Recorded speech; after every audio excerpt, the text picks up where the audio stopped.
Digital India నోట్ల రద్దు తర్వాత దేశం మొత్తం జపించిన మంత్రం. ప్రభుత్వాలు, పాలకులు, ప్రజలు అందరి నోట వినిపించిన మాట. డిమానిటైజేషన్ లాంటి అనూహ్య నిర్ణయం తర్వాత నగదు చెలామణికి ఒక్కసారిగా బ్రేక్ పడ్డది. క్యాష్ ఫ్లో క్రాష్ అయింది. తర్వాత పరిస్థితి అదుపులోకి వచ్చినా మళ్ళా సేమ్ ప్రాబ్లం. ఏటీఎంలు దిష్టి బొమ్మల లెక్క మారినాయి. బ్యాంకులకు నగదు ఓతలేదు, వస్తలేదు. అసలేంది సంగతి? డిజిటల్ ఇండియా ఫ్లాప్ అయినట్టేనా? ఇట్లనే ఉంటే పరిస్థితి ఏంటి? డల్ అయిన డిజిటల్ ట్రాన్సాక్షన్ పై V6 స్పాట్లైట్.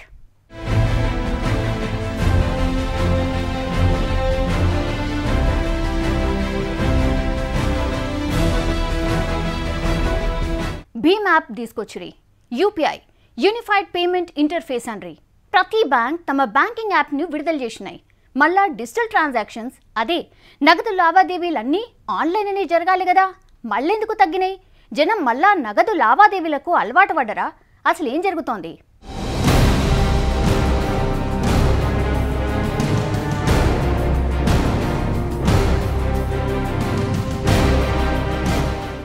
నవంబర్ 8 నోట్ల రద్దు లాంటి సంచలన నిర్ణయాన్ని స్వయంగా దేశ ప్రధాని ప్రకటించిన చారిత్రక రోజు. దేశం మొత్తం షాక్ అయిన రోజు.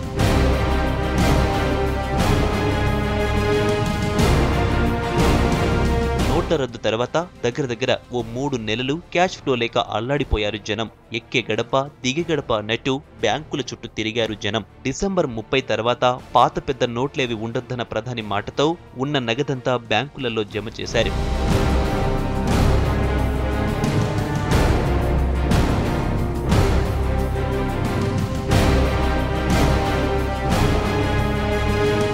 నోట్ల రద్దుకు ముందు దేశంలో చలామణిగా ఉన్న నగదు దగ్గర 18 లక్షల కోట్లని అంచనా. అందులో 86% 500, 1000 రూపాయల నోట్లే ఉండే.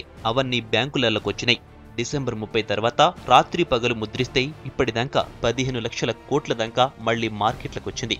అంటే బ్యాంకులలో జమైన పాత నోట్లతోని పోలిస్తే 90% నగదు మళ్లీ విపణిలకొచ్చిందన్నట్టు. ఇది ఆర్బీఐ చెప్తున్న లెక్కనే.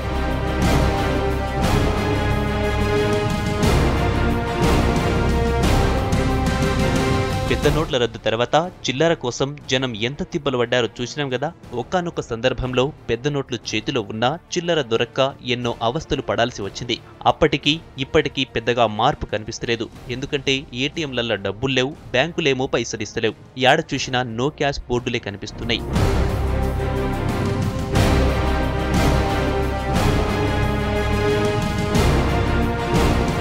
టూ అండ్ హాఫ్ అవర్స్ అయింది వచ్చి. ఇప్పుడు వరకు 100s వచ్చాయి కానీ కరెక్ట్ మా దగ్గరకు వచ్చేసరికి కొద్దిగా 100s రాలేదు. ఇప్పుడు ఓన్లీ 2 ట్రైన్స్ వస్తున్నాయి. కానీ చూసుకుంటూ వచ్చిన లాస్ట్ అంజనగర్ మొత్తం తిరిగేసిన కూడా వీడికి వస్తే ఇది ఒకటి ఉంది. एक पल ये वाउचर भर के आए, सुबह से खड़े हैं 8 बजे लाइन लगा के. वाउचर में जब मेरा लाइन में नंबर आया तो बैंक में पैसे खत्म हो गए. अपने पैसे लेने के लिए तरस रहे हैं, क्या करें. अभी वहाँ जाएंगे, हमें उम्मीद नहीं है कि पैसा मिलेगा नहीं मिलेगा. कोई चाय पानी नाश्ता सब छोड़ के लाइन में लगते, पैसे मिल जाए. क्या होगा भगवान ही जानता है. రైతులు, వ్యాపారులు, సామాన్య జనం అందరూ బ్యాంకుల ముంగట క్యూలల్ల నిలబడుతున్నారు. మా డబ్బులు మాకిచ్చేయండని ఆందోళన కూడా చేస్తున్నారు. సాగు సాగక, చేతిలో పైసల్లేక అన్నదాతల అక్రందనలు అంతా ఇంతా కావు.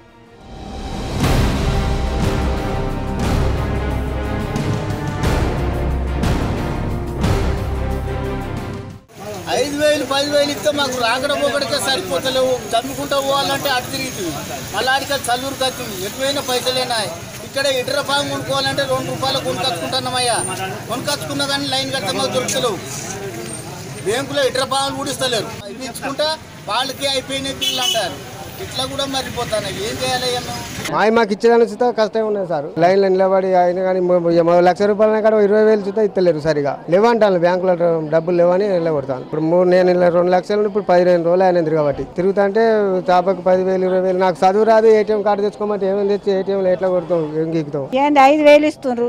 5,000 ఇస్తే ఎరువు కొనుక్కోవాలా, ట్రాక్టర్ వాళ్ళకి ఇవ్వాలా, మరి వ్యవసాయంకి ఏం పెట్టుకోవాలా అని ఇట్లా మాకు బాధ ఉన్నది. పొద్దుంతా కూర్చుంటే 5,000 10,000 ఇస్తున్నారు. అంతకన్నా ఎక్కిత్తలేరు. మరి మా సమస్య ఎట్లా తీరాలా రౌతులది అని మాకు బాధ. అంతే డబ్బుల కోసం వచ్చినాము. మొన్న 5,000 తీసుకోపోయినా, అన్ని 15,000 తీసుకోపోయినా అన్ని పైసలు ఇట్టే ఉన్నది. మిషన్ వాళ్ళకు పైసలు ఇవ్వాలా, ట్రాక్టర్ వాళ్ళకి పైసలు ఇవ్వాలా. మాకు ఇంట్లో పరిస్థితి మంచిగా లేదు. పొద్దుగాల వస్తున్నాము, 7 దాకా 6 దాకా కూర్చుంటున్నాము. ఆకలితో చేస్తున్నాము. మేము పైసలన్నీ చేసి అన్నం తినేది లేదు, ఏం లేదు. వస్తున్నాము, ఇక్కడ పడుతున్నాము. సారు మాకు పైసలు ఇస్తే మాకు పంట మాకు మందు కావాలా, మాకు అడ్లు కావాలా, మాకు ఇత్తనం తెచ్చుకొని వేయాలి కదా. మాకు ఎక్కడ ఉంచేస్తాయి సార్? మాకు మేము కష్టం చేసేటోళ్ళం, మేమేం చదువు చేసి నేర్చుకోలేము, మాకు ఏమో జీతం వస్తలేదు, ఏమొస్తలేదు, మేము వ్యవసాయం చేసి బతికేటోళ్ళం. మేము డిమానిటైజేషన్ తర్వాత నగదుతోని పెద్దగా పని ఉండదనుకున్నారంతా. కేంద్రం కూడా అట్లనే ఆలోచన చేసింది. కానీ ఇప్పుడు పరిస్థితి చూస్తే తలకిందులైనట్టు కనిపిస్తున్నది. అవసరమైతే తప్ప జనం పైసలు తీస్తలేరు. అకౌంట్లలో జమ చేసిన డబ్బులన్నింటినీ తీసి ఇంట్లో పెట్టుకుంటున్నారు. మనీ సర్క్యులేషన్ మొత్తం బ్లాక్ అయిందన్నట్టు. దాంతో బ్యాంకర్లు తల పట్టుకుంటున్నారు. బయటికి పోయిన పైసలు బ్యాంకులకు వస్తేనే కదా ఇచ్చేది, ఉన్న మాటనే చెబుతున్నారు. క్యాష్ లిమిట్ని ప్రకారం ఇస్తున్నాం సార్. దాని మాకు అక్కడ నుండి వచ్చే క్యాష్ ఫ్లోని బట్టి మాకు ఇప్పుడు ఎవరు డిపాజిట్స్ కూడా కస్టమర్స్ దగ్గర నుండి మాకేం వస్తలేదు, క్యాష్ వస్తలేదు. మేము అక్కడ నుండి మా చైర్మన్ సహకారంతో అక్కడ ఉన్న తెప్పించుకున్న క్యాష్ ప్రకారమే, దాని లిమిట్ ప్రకారమే అందరికీ అందుబాటులో సహకారం, అందరికీ అవసరమయ్యేటట్టు ఉండేటట్టు వారానికి 20,000 లిమిట్ తోటి ఇస్తున్నాం. కొందరికన్నా అర్జెన్సీ ఏమన్నా రిక్వైర్మెంట్, కరెక్ట్ రిక్వైర్మెంట్ ఉంటే కూడా కొందరికి అటు ఇటు చూసి సర్దుబాటు చేస్తున్నాం. అంటే బయట ఇంకా కమర్షియల్ బ్యాంక్స్తో చూసుకుంటే కొంచెం ఇక్కడ మేము డైలీ ఒక 40-50 lakhs కస్టమర్కి ఇచ్చేటట్టు, పర్ డేకి మొత్తం అందరు కస్టమర్లకి 40-50 lakhs ఇచ్చేటట్టు చూస్తున్నాం. ఇక్కడ ప్రాబ్లం ఏంటంటే మెయిన్గా ప్యాడీ అన్నీ మా కమర్షియల్ బ్యాంక్ అంటే మొత్తం కోఆపరేటివ్ బ్యాంక్లో పడడం వల్ల మొత్తం రైతులకు ఇబ్బంది, రైతుల అమౌంట్ అన్నీ ఇంట్లో పడడం వల్ల మాకు వేరే డిపాజిట్స్ వేరే దగ్గర నుండి కస్టమర్ దగ్గర నుండి లోన్స్ అయినా ఏవైనా మాకు ఆన్లైన్లో ట్రాన్స్ఫర్ అవుతున్నాయి తప్పితే నెట్ క్యాష్ ఎవరు తెస్తలేరు. తొందర అంటే ఇప్పుడు ఏంటంటే డైలీ చేస్తున్నాం కదా క్యాష్. ఇప్పుడు ఏంటంటే వాళ్ళది కస్టమర్స్ అంతా ఎవరంటే ఇప్పుడు పంట నష్టం ఉంటుంది కదా, పంట నష్టం పైసలు అకౌంట్లలో జమ చేస్తున్నారు. వాటి కోసం ఏంటంటే 500-600 ఆ పేమెంట్స్ తీసుకోవడానికి కస్టమర్స్ వస్తున్నారు. డైలీ 30-40 lakhs పేమెంట్స్ అవుతున్నాయి. ఆ అమౌంట్ ఎక్కడ పోతున్నాయి సార్? మీరు ఏంటంటే డైలీ ఒకసారి మా క్యాష్ రిపోర్ట్స్ ఉంటాయి, చూడండి ఒకసారి. మళ్ళా మార్కెట్లోకి వచ్చిన నగదు ఏమైనట్టు? 15 లక్షల కోట్లకు పైగా పెద్ద నోట్లు ఎవరు తాన చేరినాయి?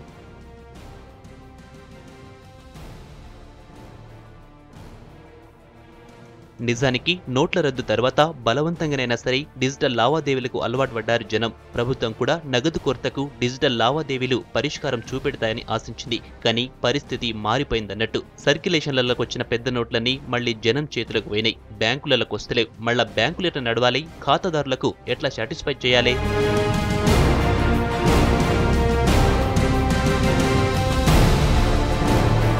నోట్ల రద్దు నిర్ణయం ప్రకటించి 8 నెలలు గడుస్తున్నది. క్రెడిట్, డెబిట్ కార్డులు అసొంటివి ఇక అవసరం లేదని ఘనంగా ప్రకటించిన ఆర్థికవేత్తలు కూడా ఈ పరిణామాలు ఎక్కడికి దారి తీస్తున్నాయో అర్థమైతలేవంటున్నారు.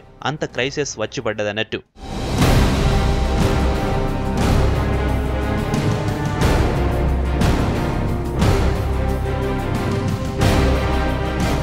రద్దు చేసిన నోట్ల విలువతో సమానంగా కొత్త నోట్లు అందుబాటులోకి వచ్చినాయి. 90% నగదు నిల్వలు మళ్లా బ్యాంకులోకి వచ్చినాయి. అయినా ఎందుకు కాసుల కటకట? నోట్ల రద్దు తర్వాత బ్యాంకింగ్ వ్యవస్థ మీద జనానికి నమ్మకం పోయిందా? ఇంతకీ బ్యాంకులల్లో డిపాజిట్లు తగ్గనికి కారణమేంది?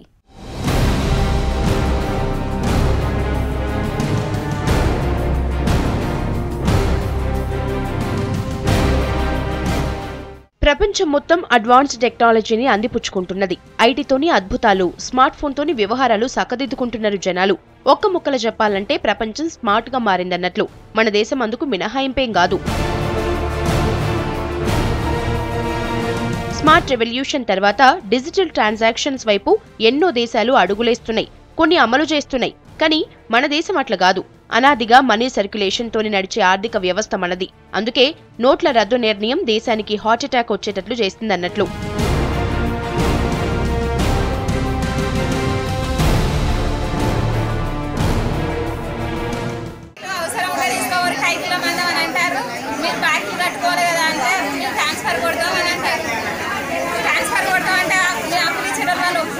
ఇగో సారు మాకెప్పుడు వచ్చినా బ్యాంకులో రూపాయలు లేవు. ఇది బ్యాంకు ఉన్నది అటు ఉన్నది, ఇది బంద్ చేసుకొని ఆ ఏట్ల కూడా ఎత్తేయమని. నేను 9కి వచ్చిన 9 సార్లు చీరగాలు ఉన్నా 2 నెలలు అవుతున్నది. ఇదే బాధ. బ్యాంకులో పైసలు లేవంటు. ఇప్పుడు ఈ బుక్ ఇట్లా అడిగితే ఏది చెప్తలేరు, వచ్చింది చెప్తలేరు, దేనికి చెప్తలేరు. 10 కాగితాలు తీసుకొస్తే రేపు ఎల్లుండి 3 రోజులు తిరిగినా బతి కాలు బక్తి ఇప్పుడు తీసుకున్నాను. ఇప్పుడు రుణమాఫీ 2 నెలలు వచ్చి రూపాయలు ఇప్పుడు తెచ్చిన, ఇప్పుడు తీసుకోమంటే తీసుకొని రేపు ఎల్లుండి అంటారు. ఖర్చులోకి లేనే లేవు. ఇప్పుడు బ్యాంక్ చుట్టూ కూడా అవుతుంది. పంటలు ఏమో పెడదామంటే 1 రూపాయి లేదు, దుందామంటే ఏమీ లేదు. ట్రాక్టర్ దున్నాలంటే డబ్బులు కావాలి, వ్యవసాయం చేయాలంటే డబ్బులు కావాలి, ఒక 2 ఏళ్ళు అద్దెకు రావాలంటే కూడా ఒక 1000 రూపాయలు కావాలి. ఇక్కడ బ్యాంక్ చుట్టే తిరుగుడు అవుతుంది. ప్రతిరోజు బ్యాంకుకే తిరుగుతున్నాం. రోజు 100 రూపాయలు 50 రూపాయలు మేము మా నుంచే ఖర్చు అవుతున్నాయి. కానీ 1 రూపాయి బ్యాంకు వచ్చినాం, రోజు మనకు 1 రూపాయి ఇస్తలేరు బ్యాంకులో. ఇవాళ ఇస్తాం రేపు ఇస్తాం అని ఇప్పుడు 2 రోజులు 3 రోజులు 4 విడత పైసలు వస్తాయని చెప్పి అవి గడిస్తలేరు. 10 తారీఖు ఇస్తాము, ఇవాళ ఇస్తాం, 3 తారీఖు ఇస్తాం, 4 తారీఖు అవి గడిస్తలేరు. పింఛన్లో ఎన్నిక చేసారు, ప్రతి ఒక్క ఎన్నిక చేసారు, అన్ని ఎన్నిక పబ్లిక్ ఎక్కువ అయిపోతుండ. నిజానికి డిజిటల్ పేమెంట్స్ కంటే నగదు లావాదేవీలకే ఎక్కువ ప్రాధాన్యం ఇస్తారు జనం. పర్సులో ఎన్ని కార్డులున్నా సరే ఎంతో కొంత డబ్బుంటే తప్ప మనసొప్పదు మనకు. డిమానిటైజేషన్ తర్వాత ఆన్లైన్ ట్రాన్సాక్షన్స్ 120% పెరిగినాయని లెక్కలు చెప్తున్నాయి. ఇప్పుడు అది 56% పడి ప్రభుత్వం తీసుకొచ్చిన భీమ్, యూపీఐ యాప్ల ద్వారానే కోటి దాకా లావాదేవీలు జరిగినాయని national payments corporation of India తేల్చింది. సుమారు 27,000 కోట్ల లావాదేవీలు ఈ 2 యాప్స్ ద్వారానే జరిగినట్లు చెప్పింది. మే నెల భీమ్ యాప్ ద్వారా జరిగిన లావాదేవీలు 89 రెట్లు పెరిగినాయి. యూపీఐ 56 రెట్లు పెరిగినాయని ఎన్పీసీఐ డిజిట్స్ చెప్తున్నాయి. లక్షల సంఖ్యలో ఉన్న ఈ హైదరాబాద్లో ఉన్న ఐటీ విద్యార్థులకు, ఉద్యోగస్తులకు నేను తప్పకుండా విజ్ఞప్తి చేస్తున్నాను. వాళ్ళు ఈ డిజిటల్ లిటరసీ ప్రోగ్రాంలో అవేర్నెస్ చేయాల్సిన అవసరం ఉంది. అవేర్నెస్ వస్తే ఈ విద్యార్థులు వాళ్ళ తల్లిదండ్రులకు చెప్పే అవకాశం ఉంటుంది, అలాగే వాళ్ళ బంధువులకు చెప్పే అవకాశం ఉంటుంది. ఒకరు కనీసం 5 మంది కన్నా చెప్తే, నేర్పిస్తే వాళ్ళు సులభంగా పైకి వెళ్తారు. అందుకనే మనం ఈ యొక్క డిజిటల్ లిటరసీ ప్రోగ్రామ్ పెంచాల్సిన అవసరం ఉంది. ఈ ఏడాది ఏప్రిల్లో ఏటీఎంల నుంచి 2,17,000 కోట్ల రూపాయలను జనం విత్డ్రా చేసుకున్నారు. డైరెక్ట్ గా బ్యాంకులకెళ్లి తీసుకునుడు కంటే ఇది ఎన్నో రెట్లు ఎక్కువని చెప్తున్నాయి బ్యాంక్ వర్గాలు. ఏటీఎంలల్లా విత్డ్రా చేసిన సొమ్ముతోటి పోలిస్తే యాప్స్ ద్వారా తీసుకున్న మొత్తం కేవలం 1% మాత్రమేనట.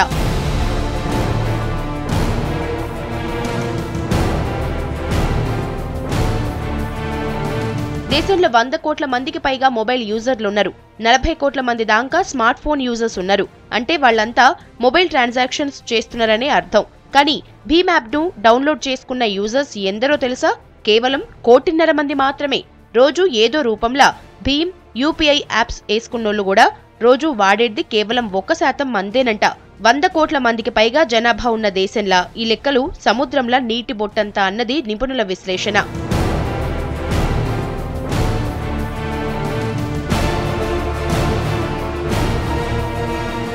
రెండు వేలు తీసుకోవడానికి వారం పడుతుంది. రోజు రావడం పోవడం 6 దాకా పోతే ఉంటుందో ఉండదో ఎవరు తెలుసు.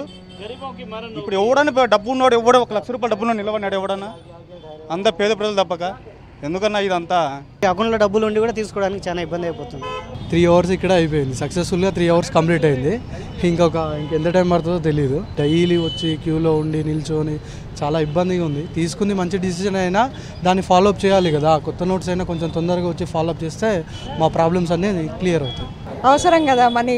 ఎవరు కార్డులు తీసుకోరు కదా, పని మనిషి, పాలు, న్యూస్ పేపర్, ఏదైనా మెయింటెనెన్స్ అన్నీ ఇవ్వాలి. మంత్లీ నెసెసిటీస్ ఏం పోస్ట్ పోన్ చేయలేం కదా. అటు డిజిటల్ లావాదేవీలు పడిపోయి బ్యాంకులకు డబ్బులు రాక పైసలన్నీ బయటనే తిరుగుతుంటే బ్యాంకింగ్ సిస్టమ్ ఏం కావాలి? దీనికి కారణం జనంలో బ్యాంకులు పుట్టించిన భయమే కారణమంటున్నారు. బ్యాంక్స్ లోకి మనీ తీసుకుందామంటే వాళ్ళు ఏమంటున్నారు, హోమ్ బ్రాంచ్ అయితే రండి, లేకపోతే ఇంకెవరు రావద్దు అంటున్నారు. హోమ్ బ్రాంచ్ అంటే ప్రతి ఒక్కరికి హోమ్ బ్రాంచ్ దగ్గర నుంచోవాలంటే అక్కడ ఎంతమంది వస్తారో చెప్పండి. హోమ్ బ్రాంచ్లోనే చేయాలంటే ఎవరికి పని అవ్వదు. సో వచ్చి ప్రతి బ్యాంక్ దగ్గర వాళ్ళైనా మనీ ఇస్తారంటే వాళ్ళు కూడా ఇవ్వట్లేదు. ఏమంటే 2000 నోట్స్ ఇస్తున్నారు, అది కూడా ప్రాబ్లం అవుతుంది. మళ్ళీ బయట అన్ని ప్రాబ్లమ్స్ ఉన్నాయి ఇక్కడ. అయితే ఇక్కడ మెయిన్ ప్రాబ్లం ఏంటంటే గ్రామీణ బ్యాంకుల అటువంటి ఆపరేషన్ అనేది విభిన్నంగా ఉంటుంది. ఇక్కడ ఈ క్యాష్ అనేది డిమానిటైజేషన్ ముందు నుంచి ప్రాబ్లం. అయితే మనకంటూ గ్రామీణ ప్రాంత బ్యాంకులు స్పాన్సర్ బ్యాంక్ అనేది మెయిన్, ఎస్బీఐ అని, ఎస్బీహెచ్ కానీ మెయిన్ వాళ్ళ నుంచి డబ్బు మనం ఇస్తేనే మనం ఇవ్వడానికి వస్తుంది. డిమానిటైజేషన్ తర్వాత డిజిటైజేషన్ అంటూ వెళ్ళారు. అయితే డిజిటైజేషన్ అనేది ఈ ట్రాన్స్ఫర్స్ అనేది ఎక్కడో దగ్గర ఎండ్ కావాల్సిందే. మన ట్రాన్స్ఫర్స్ అంటున్నాం. ఇంకా లాస్ట్కి వచ్చి ఇక్కడ పెన్షన్స్, తర్వాత ఉపాధి పైసలు వస్తాయి. వీటికి ట్రాన్స్ఫర్స్ అంటూ ఉండవు. ఇంకా ఇక్కడే ఎండ్ యూజ్, డబ్బుల యొక్క ట్రాన్స్ఫర్స్ యొక్క ఎండ్ యూజ్ అనేది గ్రామీణ ప్రాంతాలే. ఇక్కడ మనకు సప్లై ఇస్తేనే ఏమైనా వారికి ఇవ్వడానికి వస్తుంది. వీళ్ళు ట్రాన్స్ఫర్ చేసుకోలేరు. ఇప్పుడు టౌన్ బ్రాంచ్ల్లో కానీ పట్టణాల్లో కానీ వాళ్ళు ట్రాన్స్ఫర్ చేసుకోవచ్చు. ఇక్కడ లేదు ఆ ఛాన్స్.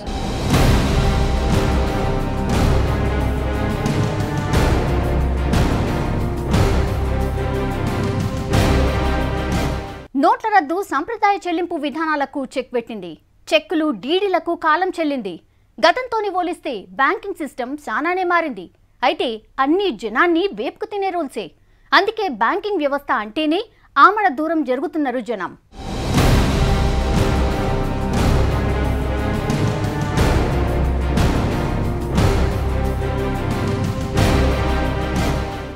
దేశంలో ప్రతి కుటుంబానికో అకౌంట్, సబ్సిడీలైనా ఛార్జీలైనా ఆ ఖాతాకే. అవినీతి నిర్మూలనకు, పారదర్శకతకు మొబైల్ ఆధార్ బ్యాంకింగ్ ఎంఏబీ స్లోగన్ తీసుకొచ్చింది మోడీ సర్కార్. సామాన్యుడికి కూడా జన్ధన్ పేరుతోని జీరో బ్యాలెన్స్ అకౌంట్లు తెరిపించిండ్రు. దేశవ్యాప్తంగా 27 కోట్లకు పైగా జన్ధన్ ఖాతాలున్నట్లు మొన్నటి నోట్ల రద్దు తర్వాత తెలిసింది.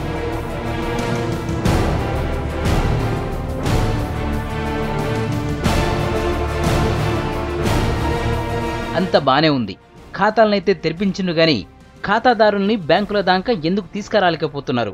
ఇది క్వశ్చన్.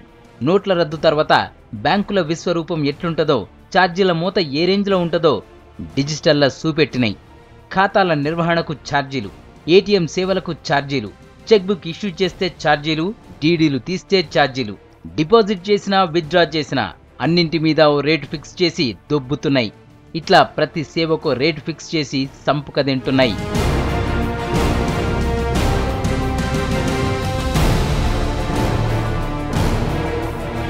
ఇక కొన్నాళ్ల కింద మినిమం బ్యాలెన్స్ రూల్స్ తెచ్చినాయి. సిటీలలో ఓ రేటు, అర్బన్ బ్యాంకులలో ఇంగో రేటు, గ్రామీణ ప్రాంతాలలో ఉండే ఖాతాలలో ఇంగో రేటు.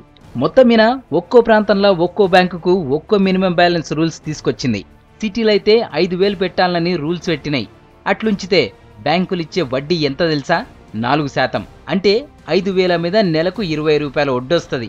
అదే మినిమం బ్యాలెన్స్ ఉంచలేదనుకోండి, ఖాతాదారునికి వాచిపోతుందన్నట్టు. నెలకు 100 నుంచి 200 దాకా ఛార్జీలు వేసుకుంటా పోతుందన్నట్టు.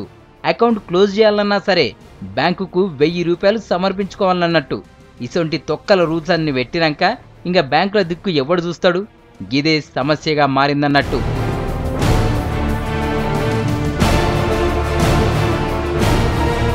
ఇక బ్యాంకులల్లో డబ్బులు వేసుకొనికే ఎగేసుకుంటూ వస్తారు బ్యాంకర్లు. కానీ విత్డ్రాకు మాత్రం 1,00,000 రూల్స్. నోట్ల రద్దు తర్వాత పెళ్లిలకు పైసలు ఇయ్యనీకే ఎన్ని రూల్స్ పెట్టినరో చూసినాం కదా. అట్లనే 4,000 ఇయ్యనీకే ఎన్నిసార్లు దిప్పించుకున్నారో అంత ఈజీగా మర్చిపోతారా? అందుకే ఎవ్వరూ బ్యాంకులల్లో డబ్బులు పెడతలేరని టాక్. దేశంలో 90% మంది జీతాల మీద బతికేటోళ్లే. అందుకే వచ్చిన జీతం వచ్చినట్టు తీసేసుకుంటున్నారంట. పార్లమెంట్ సాక్షిగా మాజీ ప్రధాని ఆర్థికవేత్త అయిన మన్మోహన్ సింగ్ బ్యాంకుల మీద నమ్మకం పోగొట్టిందని చెప్పడం జాతి మర్చిపోదు. ఇప్పుడు జరుగుతున్నది కూడా అదే. అందుకే నగదు కటకట అంటున్నారు నిపుణులు.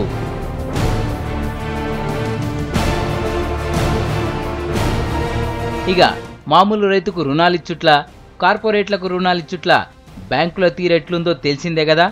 ఎగ్గొట్టెతోనికే బ్యాంకులు లోన్లు ఇస్తాయని ఆమ్ ఆద్మీ కడుపు మంట. నిరర్ధక ఆస్తుల్ని ఎట్లా వసూలు చేసుకోవాలనో తెలియదు గాని సామాన్యునికి మాత్రం అప్పులిచ్చేతందుకు రాచిరంపాన పెడతాయి. బ్యాంకుల దృష్ట్లా ఎగ్గొట్టేటోడు పుణ్యాత్ముడు, నిజాయితీగా ఉండేటోడు బేకార్గాడన్నట్టు. అందుకే బ్యాంకులకు ఓవుడు కంటే ఊకుండు మేలనుకుంటున్నారు చాలా మంది. ఇక భీమ్ యాప్లు, యూపీఐలు ఎన్ని తెచ్చినా గ్రామీణ స్థాయిల జనానికి అవి అర్థం కావు. 100 కోట్ల మంది మొబైల్ యూజర్లున్నారు సరే, కానీ ఇప్పటికీ నెట్ కనెక్టివిటీ లేని గ్రామాలు, పల్లెలు వేలల్లనే ఉన్నాయి దేశంలా. ఇసొంటి సిస్టంతోని ఆన్లైన్ లావాదేవీలు చేయమంటే ఎట్లా చేస్తారని ప్రశ్నిస్తున్నారు నిపుణులు. ఇక అన్నింటికి మించి కాలం చెల్లిన సర్వర్లతోని, 90ల నాటి కంప్యూటర్లతోని పనిచేసే బ్యాంకింగ్ వ్యవస్థను మార్చకుండా ఖాతాదారులను మారమంటే ఎట్లయితదంటున్నారు. బ్యాంకులో ఓ వ్యక్తి అకౌంట్ ఓపెన్ చేయాలంటే సగటున 50 నుంచి 100 రూపాయల దాకా ఖర్చయితదని బ్యాంక్ అధికారులు చెప్తారు. నెల నెల బ్యాంకులు ఏటీఎంల నిర్వహణ కోసం ప్రతి ఖాతాదారుని మీద సగటున 30 రూపాయలు లెక్కదేల్చిండ్రు నిపుణులు. అయినా సరే డిపాజిట్ ఛార్జెస్ పేరుతోని, ఏటీఎం ఇష్యూ పేరుతోని 4-5 ఇంతలు ఖాతాదారుల నుంచి వసూలు చేస్తున్నారు. అది సాలదన్నట్టు ప్రతి సేవకు రేటు పెట్టి వాటి మీద మళ్ళా సర్వీస్ ఛార్జీలేసి మినిమం బ్యాలెన్స్ రూల్స్ పెట్టి సావగొట్టుడేందని ప్రశ్నిస్తున్నారు. ముందు బ్యాంకుల తీరు మార్చుకొని ఖాతాదారులతోని ఫ్రెండ్లీ రిలేషన్షిప్ మెయింటైన్ చేస్తే కొంత ప్రయోజనం ఉంటుందని చెప్తున్నారు. ఏదేమైనా డిజిటల్ వైపు కోట్లాది మంది జనాన్ని నడిపించుడు యాప్లు తయారు చేసినంత ఈజీ కాదన్నది నిజం. దానికి చాలా ఏర్పాట్లు చేయాల్సి ఉంటది. అవన్నీ చేయకుండా బలవంతంగా రుద్దితే ఫలితం ఇట్లనే ఉంటదంటున్నారు నిపుణులు.